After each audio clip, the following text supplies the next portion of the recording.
শুভেচ্ছা। দেশের সংবাদে স্বাগত জানাচ্ছি সুমাইয়া সাজ্জাদ। শুরুতেই সংবাদ শিরোনাম।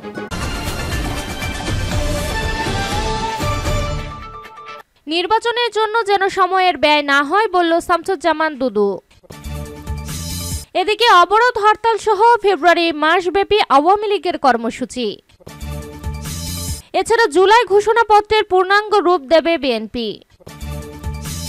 আরও থাকছে বিদেশে বাংলাদেশের নেতিবাচক প্রচারণা হচ্ছে বলল নুরুল হক নূর। এবং সর্বশেষ জানিয়ে দেব, দেশের সার্বভৌমত্বকে বন্ধক রেখে ক্ষমতা পাকাপোক্ত করতে চেয়েছিলেন হাসিনা বলল নয়ন। শিরোনাম শুনছিলেন, এবার বিস্তারিত। নির্বাচনের জন্য যেন সময় ব্যয় না হয় বলল শামসুজ্জামান দুদু। সরকারের উদ্দেশ্যে বিএনপির নেতা শামসুজ্জামান দুদু বলেন, একটি ভালো নির্বাচনের জন্য প্রয়োজনীয় সময় গ্রহণ করার যেন অতিরিক্ত সময় ব্যয় না হয়। শামসুজ্জামান দুদু বলেন, দীর্ঘ আন্দোলন সংগ্রাম করে স্বৈরাচারের পতন ঘটিয়ে ফ্যাসিবাদকে তাড়িয়ে বাংলাদেশ এখন জঞ্জালমুক্ত হওয়ার পথে রয়েছে। গ্রহণযোগ্য এবং অংশীদারিত্বমূলক নির্বাচনের মধ্যে একটি গণতান্ত্রিক সরকার দেশ পরিচালনা করবে, এই লক্ষ্য নিয়েই কাজ করছে বিএনপি। জেলা বিএনপির সভাপতি আলমগীর সরকারের সভাপতিত্বে সভায় প্রধান বক্তা ছিলেন বিএনপির রংপুর বিভাগীয় সাংগঠনিক সম্পাদক অধ্যক্ষ আসাদুল হাবিব দুলু। অবরোধ হরতাল সহ ফেব্রুয়ারি মাসব্যাপী আওয়ামী লীগের কর্মসূচি। ছাত্র জনতার গণ অভ্যুত্থানে ক্ষমতাচ্যুত হওয়ার 6 মাসের বেশি সময় পর অবরোধ হরতাল সহ ফেব্রুয়ারি মাসব্যাপী কর্মসূচি ঘোষণা করেছে আওয়ামী লীগ। মঙ্গলবার দলটির অফিসিয়াল মেইল থেকে পাঠানো এক সংবাদ বিজ্ঞপ্তিতে এই কর্মসূচি জানানো হয়। পরে আওয়ামী লীগের ফেসবুক ভেরিফাইড পেজে এটি আপলোড করা হয়, তবে এতে কারো স্বাক্ষর ছিল না। ঘোষিত কর্মসূচির মধ্যে রয়েছে কর্মসূচি সমূহ: 1 থেকে 5 ফেব্রুয়ারি লিফলেট বা প্রচারপত্র বিলি, 6 ফেব্রুয়ারি প্রতিবাদ মিছিল ও সমাবেশ, 10 ফেব্রুয়ারি বিক্ষোভ মিছিল সমাবেশ, 16 ফেব্রুয়ারি অবরোধ কর্মসূচি এবং 18 ফেব্রুয়ারি দেশব্যাপী সকাল সন্ধ্যা সর্বাত্মক কঠোর হরতাল। এতে বলা হয়, অবৈধ অসাংবিধানিক সরকারের অপশাসন, নির্যাতন, নিপীড়নের প্রতিবাদ, দেশের জনগণের অধিকার প্রতিষ্ঠা ও ইউনূসের পদত্যাগের দাবিতে এই কর্মসূচি দেওয়া হয়েছে। দেশের মানুষের রাজনৈতিক ও গণতান্ত্রিক অধিকার আদায়ে এই সকল কর্মসূচিতে কোনো প্রকার বাধা প্রদান করা হলে আরো কঠোর কর্মসূচি ঘোষণা করা হবে বলেও হুঁশিয়ারি দেওয়া হয় বিজ্ঞপ্তিতে। মাসব্যাপী এই কর্মসূচির কারণ হিসেবে শেখ হাসিনা সহ অন্যান্যদের বিরুদ্ধে মিথ্যা হত্যা মামলা দায়ের করার দাবি করে এই মামলা সহ অন্যান্য মামলার প্রত্যাহার এবং প্রহসনমূলক বিচার বন্ধ সহ আরও কিছু কারণ উল্লেখ করা হয়। প্রেস বিজ্ঞপ্তিতে মুক্তিযুদ্ধে বিজয়ী বাংলাদেশ আজ ক্ষত বিক্ষত, রক্তাক্ত জনপদ অভিযোগ করে বলা হয়, অবৈধ অসাংবিধানিক জোরপূর্বক ক্ষমতা দখলদার, ইতিহাসের জঘন্যতম রক্তপিপাসু ফ্যাসিস্ট ইউনূস ও তার দোসরদের সীমাহীন ধ্বংসযজ্ঞ ও তাণ্ডবে 30 লক্ষ শহীদের আত্মত্যাগ এবং 2 লাখ মা বোনের সম্ভ্রমহানির বিনিময়ে অর্জিত প্রাণপ্রিয় মাতৃভূমি আজ প্রতিহিংসার দাবানলে দাউ দাউ করে চলছে। উগ্র জঙ্গিবাদের পৃষ্ঠপোষকতার দোসরদের হাটাও ও বাংলাদেশ বাঁচাও। দেশের গণতন্ত্র আজ নির্বাসিত, মানবাধিকার আজ ভূলিষ্ঠিত, গণমাধ্যমের স্বাধীনতা লুপ্ত, মুক্তিযুদ্ধের চেতনা ও মূল্যবোধ সুসম্মত। স্থায়ী কমিটি সভা, জুলাই ঘোষণাপত্রের পূর্ণাঙ্গ রূপ দেবে বিএনপি। ৭১-এর মুক্তিযুদ্ধকে ভিত্তি করে জুলাই বিপ্লবে ঘোষণাপত্রকে পরিমার্জন করে তা চূড়ান্ত করবে বিএনপি। এরই মধ্যে ছাত্রদের দেওয়া ও ঘোষণাপত্রের খসড়ায় 1 দফা সংশোধন আনা হয়েছে। আজ বুধবার আবার স্থায়ী কমিটির বৈঠক হওয়ার কথা রয়েছে। এই বৈঠকে ঘোষণাপত্রের সংশোধিত খসড়া চূড়ান্ত করে পরে শরিকদের সঙ্গে আলোচনা করে ঐক্যমত্যের ভিত্তিতে সরকারের কাছে তা তুলে ধরবে বিএনপি।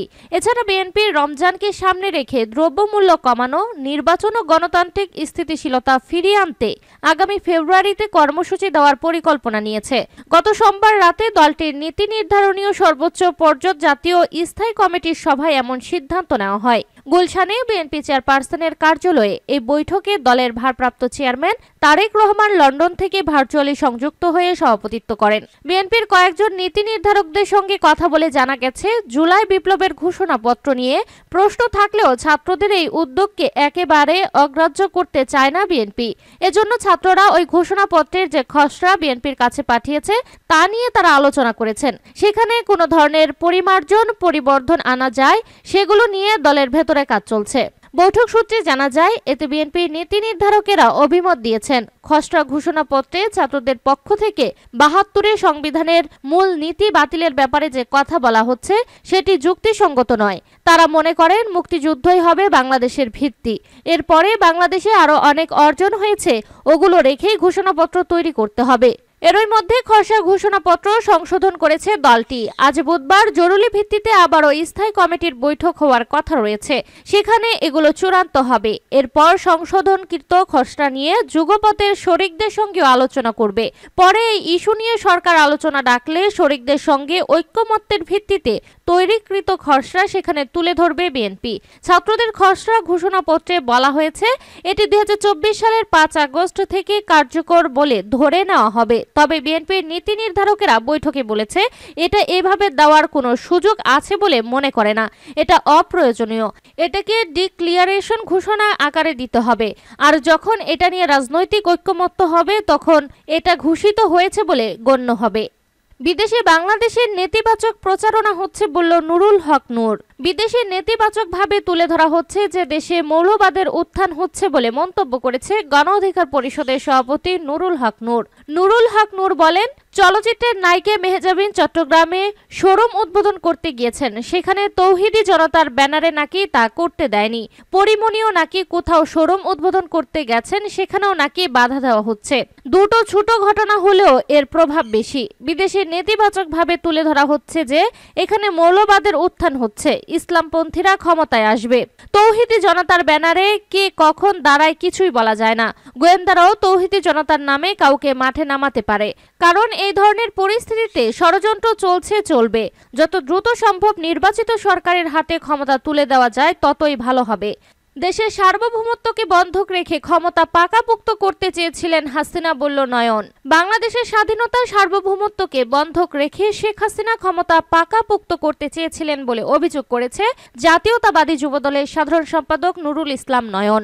নুরুল ইসলাম নয়ন বলেন, গত ১৬ বছরে শেয়ার বাজারে ৩২ লাখ যুবকের স্বপ্ন ভঙ্গ হয়েছে। আমরা তিস্তার পানির ন্যায্য হিস্সা পাইনি, অথচ ফেনী নদীর পানি আমাদের দিতে বাধ্য করেছিল ফ্যাসিবাদী সরকার। তিনি আরো বলেন, সারা দেশে বিএনপি ও এর সকল অঙ্গ সহযোগী সংগঠন যে শক্ত ভিত্তির উপর দাঁড়িয়ে আজ এতটা শক্তিশালী অবস্থানে রয়েছে তা শহীদ রাষ্ট্রপতি জিয়াউর রহমানের হাত ধরেই। আর তার অবর্তমানে বিএনপির ভারপ্রাপ্ত চেয়ারম্যান তারেক রহমানের নেতৃত্বে আজ সারা দেশের সকল নেতাকর্মী ঐক্যবদ্ধ এবং সুসংগঠিত।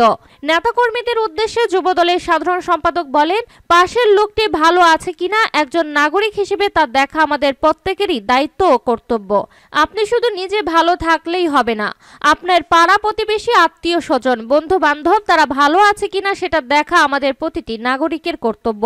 এ সময় কোনো প্রকার লুটপাট, চাঁদাবাজি, দখলদারিত্ব করলে এবং দলের সুনাম ক্ষুণ্ণ হয় এমন কাজে জড়িয়ে পড়লে কাউকে ছাড় দেওয়া হবে না বলেও কঠোর হুঁশিয়ারি দেন যুবদলের এই নেতা। নয়ন বলেন, বাংলাদেশের মানুষ তাদের ভোটাধিকার থেকে দীর্ঘদিন ধরে বঞ্চিত রয়েছে, যার ফলে দেশে গণতান্ত্রিক প্রতিষ্ঠানগুলো স্থবির হয়ে পড়েছে। গণতন্ত্রকে চলমান রাখতে অবিলম্বে নির্বাচন প্রয়োজন। তাছাড়া দেশে এখনো পতিত আওয়ামী লীগের প্রেতাত্মারা ঘাপটি মেরে আছে। কাজেই সংস্কারে বেশি বিলম্ব হলে তারা ফের মাথাচাড়া দিয়ে উঠবে। এজন্য সরকারকে বলবো, নির্বাচনমুখী প্রয়োজনীয় সংস্কার শেষে দ্রুততম সময়ে নির্বাচন দিন। বিএনপির ভারপ্রাপ্ত চেয়ারম্যান তারেক রহমানের নেতৃত্বে আগামীতে যে কোনো আন্দোলন সংগ্রামে ঐক্যবদ্ধ থাকতে সকল নেতাকর্মীর প্রতি আহ্বান জানান তিনি। এ সময় ভোলা, চরফ্যাশন, মনপুরা বিএনপি এবং অঙ্গ সহযোগী সংগঠনের বিভিন্ন পর্যায়ের নেতাকর্মীরা উপস্থিত ছিলেন।